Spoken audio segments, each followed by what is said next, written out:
आज देश हित के एक बहुत महत्वपूर्ण विषय पर आपसे संवाद करने के लिए उपस्थित हैं। आप सबकी जानकारी में है कि जब इस देश में नोटबंदी नामक दुर्घटना हुई थी, तब दिसंबर के पहले सप्ताह में आम आदमी पार्टी ने एक प्रेस कॉन्फ्रेंस के ज़रिए एक खुलासा किया था, एक एक्सपोजे किया था।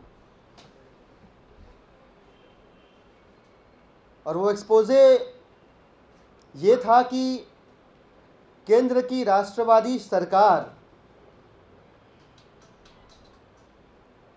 डेलारू नाम की एक कंपनी को देश के अंदर नोट छापने का कॉन्ट्रैक्ट दे रही है।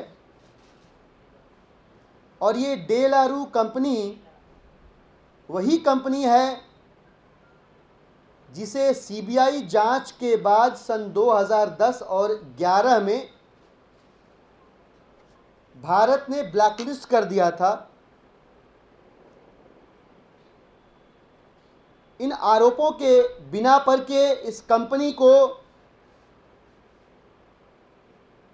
देश को कमज़ोर करने वाली ताकतों का साथ देते हुए पाया गया है। पाकिस्तान के अंदर आईएसआई की जो नोट छापने की फैक्ट्री है, उनको डेलारू ने उसी क्वालिटी स्पेसिफिकेशंस की करेंसीज दी जाली नोट छापने के लिए, जिस क्वालिटी स्पेसिफिकेशन की करेंसी उन्होंने इंडिया को सप्लाई करी।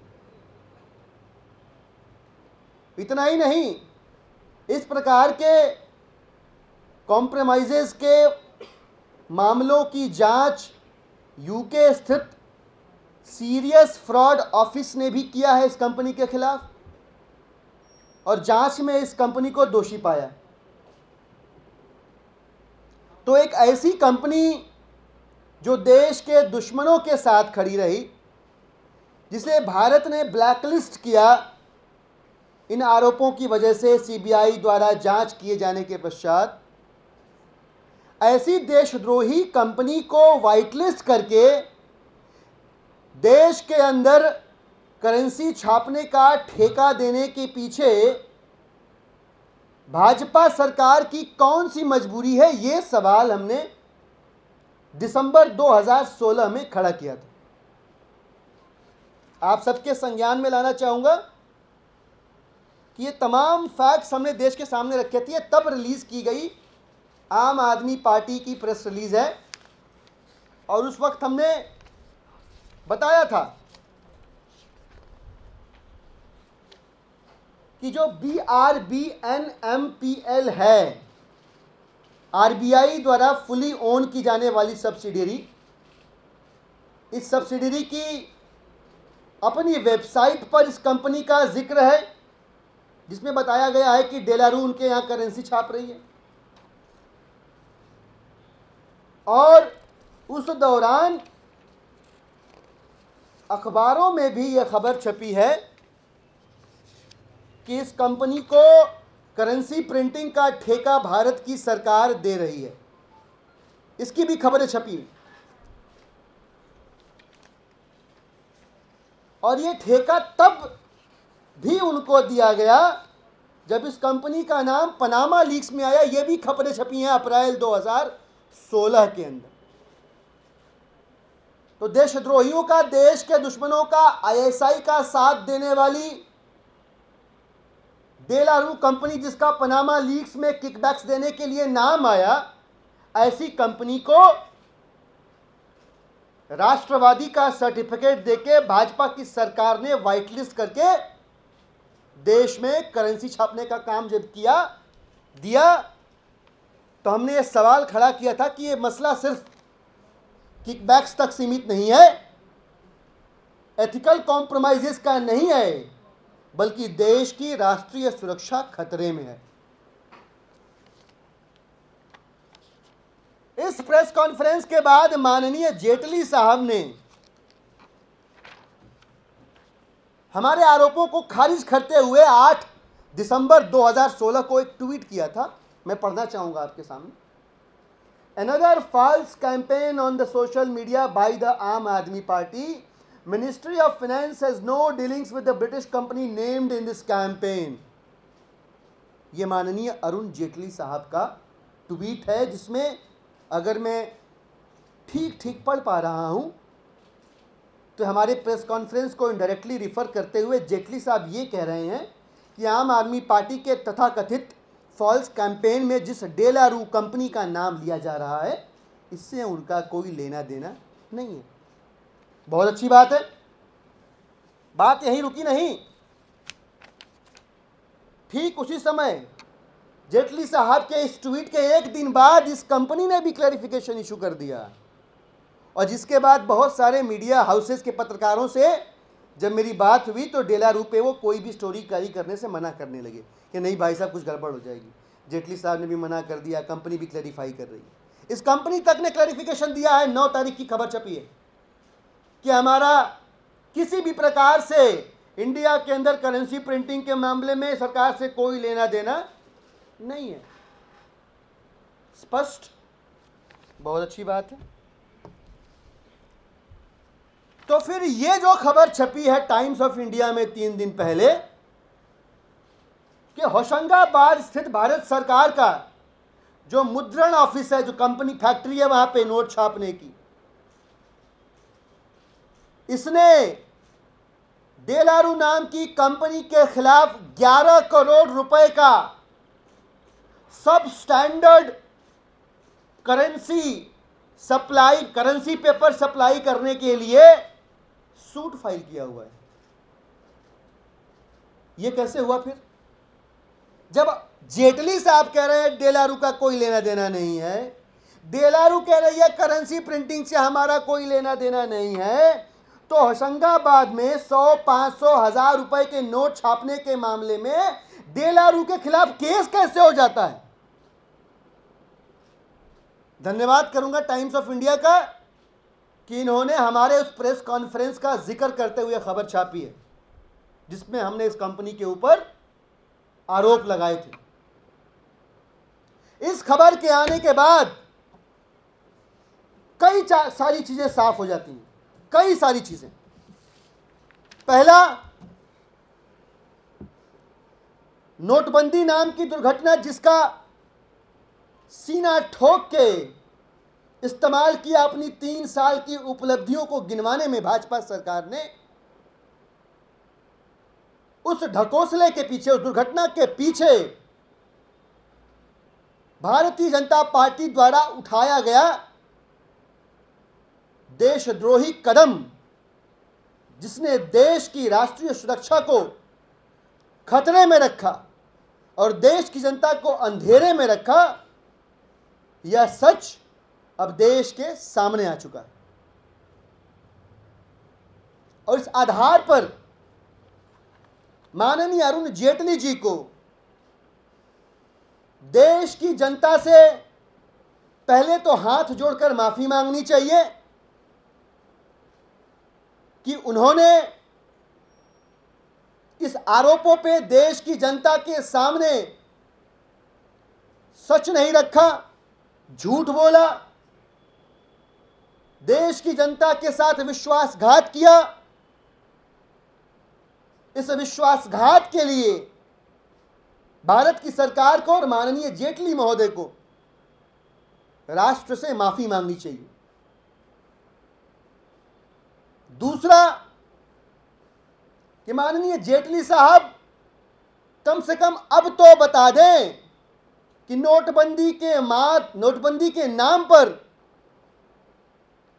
इस देश की जनता से और क्या क्या छिपाया गया है और कितने बड़े बड़े और खतरनाक झूठ बोले गए हैं। अब बता दीजिए आप। अब जबकि आप नोटबंदी के नाम पर सब बेच के खा चुके हैं, देश को सच्चाई जानने का हक है। और तीसरा सवाल हमारा, जो हमने दिसंबर 2016 के प्रेस कॉन्फ्रेंस में भी पूछा था कि इस प्रकार की देशद्रोही कंपनी, ऐसी कंपनी जिसने देश के दुश्मनों का साथ दिया, देश के जवानों का सर कलम करने वालों का साथ दिया, ऐसी कंपनी जो आतंकवादियों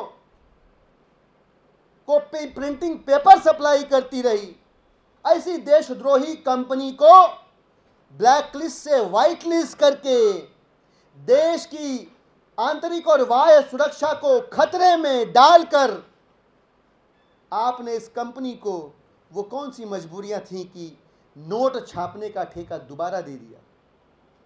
ये 3 अनुग्रह, निवेदन, रिक्वेस्ट, गुजारिशें हैं आम आदमी पार्टी की, भारतीय जनता पार्टी की सरकार से और माननीय जेटली महोदय से कि इस खुलासे के बाद, अब जबकि सच दुनिया के सामने आ गया है कि डेलारू कंपनी को आपकी सरकार ने एंगेज किया था नोटों की छपाई के लिए, डेलारू देशद्रोही कंपनी है, और आपने अपने ट्वीट में 8 दिसंबर 2016 को देश की जनता के सामने झूठ बोला। मुझे लगता है कि इन 3 सवालों के जवाब माननीय जेटली साहब को और भारतीय जनता पार्टी की सरकार को देने चाहिए। इस विषय पर यदि आप लोगों के प्रश्न हैं तो मंच खुला है। जिस रिपोर्ट का हवाला दे रहे हैं आप खुद कह रहे हैं कि 100, 500 और 1000 के नोटों की बात हो रही है, जो होशंगाबाद का मामला है, लेकिन जो नोटबंदी के बाद जिन नोटों की बात हो रही थी वो थे 500 के नए नोट और 2000 के नए नोट। ये कंपनी 100, 500, 1000 के नोटों के लिए प्रिंटिंग का जो पेपर है सप्लाई बहुत लंबे समय से करती आ रही है। उस दौरान, ये हम नहीं कह रहे हैं, ये BRNBPL जो कंपनी का नाम लिया मैंने, उसी के वेबसाइट पर भी लिखा हुआ है, जिसको मैंने अभी आपको फ्लैश किया था, कि 500 और 2000 के नोट नासिक वाले प्रेस में छाप रहे हैं। ये होशंगाबाद में केस हुआ है, जो 2000 और 500 के नोट छपने का जिक्र हुआ है अखबारों में, रिपोर्टों में, वो खबरें हमने सब कुछ प्रेस रिलीज में दी हुई हैं। ये पहले से सप्लाई भी कर रही थी, उसके लिए भी सप्लाई। बिल्कुल बिल्कुल बिल्कुल। ये 2014 के बाद, केंद्र की सरकार बनने के बाद ये कंपनी को कॉन्ट्रैक्ट दिया गया और ये लगातार भारत की सरकार के लिए काम कर रही है।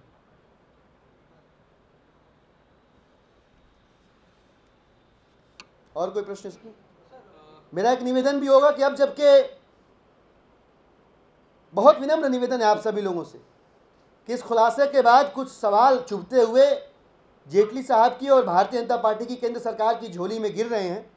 आप लोगों से करबद्ध प्रार्थना है कि जब तक इसका जवाब मिले ना, आप लोग सवाल पूछते रहिएगा, क्योंकि मसला देश की सुरक्षा का है, देश की आन बान शान का है, देश के सम्मान का है।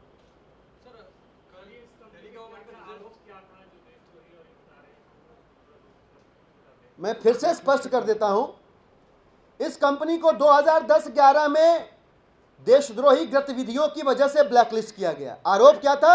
ISI को भी उसी क्वालिटी स्पेसिफिकेशंस की करेंसी सप्लाई करती है, नोट छापने की जाली, जो स्पेसिफिकेशन की पेपर को ये इंडिया को सप्लाई करते हैं। नोटबंदी लाए थे आप, और आप इन्हीं जाली नोटों को बंद करने का दावा करते हुए नोटबंदी नाम की दुर्घटना को, योजना को आपने लागू किया था। तो ऐसा क्या हुआ कि पनामा लीक्स में इसका नाम आया, ये कंपनी ब्लैक लिस्टेड है, आप फिर भी ऐसी देशद्रोही कंपनी को नोट छापने का कॉन्ट्रैक्ट देश में दे देते हैं। एक, जब हमने आरोप लगाया, इसको काउंटर किया माननीय जेटली साहब ने कि ये फॉल्स कैंपेन है, इस कंपनी से उनका कोई लेना देना नहीं है, ये भी गलत साबित हुआ। देश से झूठ बोला तो देश की जनता से माफी मांगे, और क्या क्या और छुपाया है वो भी देश के सामने रखें, वो भी स्पष्ट करें देश के सामने। और तीसरा, कि कौन सी मजबूरियां थी कि आपको ऐसा देशद्रोही कदम उठाना पड़ा, ये भी बताएं आप। सब स्टैंडर्ड पेपर सप्लाई करना गलत, खराब, और इस कंपनी ने खुद स्वीकार किया है इंस्पेक्शन में कि हाँ, ये गलत क्वालिटी के पेपर सप्लाई हुए हैं।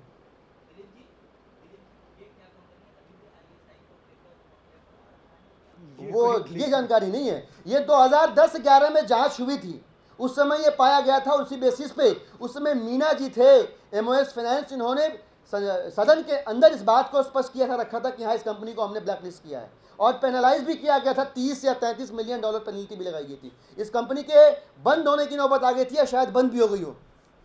सर, कल दिल्ली गवर्नमेंट जो रिजल्ट लगे, दिल्ली गवर्नमेंट ने क्लेम किया है कि अच्छा रिजल्ट आया है, नहीं है? अच्छा है। Thank you.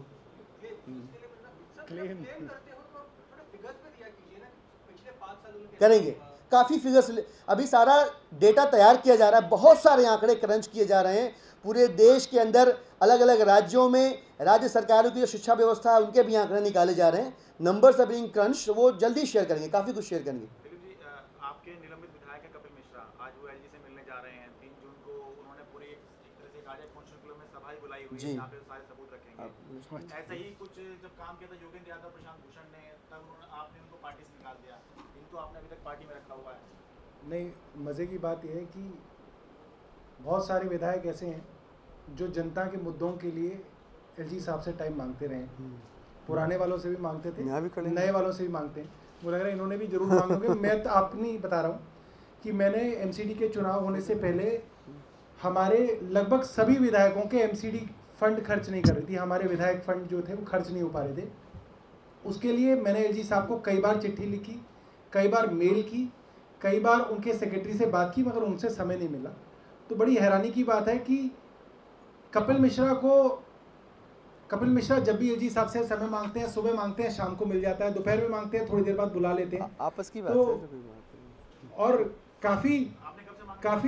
मैंने तो उनसे क्या कहते, जो अपना ये जो विधानसभा ये चुनाव हुए अपने एमसीडी के अप्रैल में हुए, मैंने उनसे जनवरी, फरवरी, मार्च पूरे वक्त मैंने उनसे टाइम मांगा, लिखित में मांगा, चिट्ठी लिख के मांगा, ईमेल पे मांगा, फ़ोन करके मांगा, मुझे उन्होंने मिलने का समय नहीं दिया।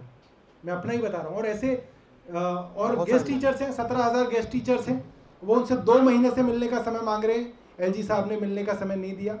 तो मुझे लगता है कि इसके अंदर बताने की ज़रूरत नहीं है कि ऐसी क्या मोहब्बत है कपिल मिश्रा और एलजी साहब के बीच में कि कपिल मिश्रा को सरकारी कागज़ भी, जितने भी डॉक्यूमेंट्स हैं वो भी फटाफट मुहैया कराए जा रहे हैं, जिसको कहा जा रहा है कि ये मेरे पास इन्फॉर्मेशन आ रही है, मेरे को लोग आके देके जा रहे हैं सरकारी कागज़, और वो एलजी साहब से समय मांगते हैं, एलजी साहब तुरंत उनको बुला के चाय पिलाते हैं, क्या क्या इन्फॉर्मेशन देते हैं। ये तो हैरानी की बात है हम लोगों के लिए। चलिए, कोई कार्रवाई उन पर होगी या नहीं, क्या जैसा चल रहा है चलता रहेगा? देखिए, पार्टी नेतृत्व ने जितनी कार्रवाई करना उचित समझा उतनी कार्रवाई तो हो चुकी है, बाकी अगर भविष्य में कोई निर्णय होगा तो आपको सूचित करेंगे। और कोई प्रश्न है? Thank you.